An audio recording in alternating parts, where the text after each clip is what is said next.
Friends,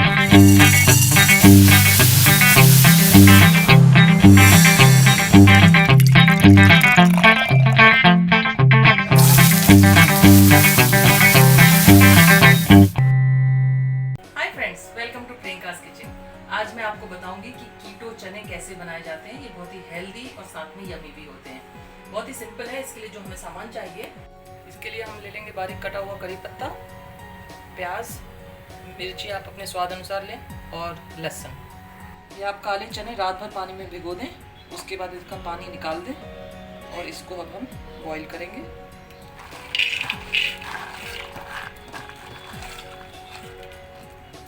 ये चने हमारे अच्छे तरीके से बॉईल हो गए हैं। अब इन्हें छान लिया हमने। ये देखिए पूरे तरीके से पक चुके हैं। 1 चम्मच ऑलिव ऑयल ले लें,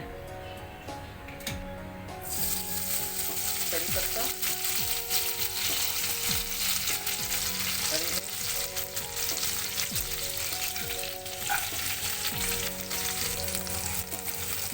थोड़ा फ्राई कर लें। अब हम इसमें डालेंगे प्याज,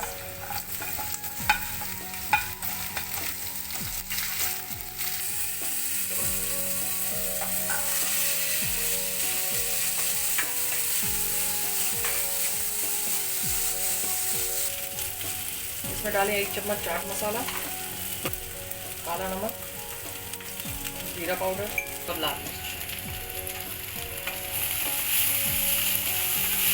इसमें डालें आधा चम्मच हींग और ये हमारे कीटो चने अब तैयार हैं। तो ये हमारे कीटो चने रेडी हैं। आप इसे खाइए और हेल्दी रहिए। हमारी ये डिश आपको कैसी लगी हमें प्लीज़ बताएं। हमारे वीडियो को लाइक करें, शेयर करें, चैनल को सब्सक्राइब करें।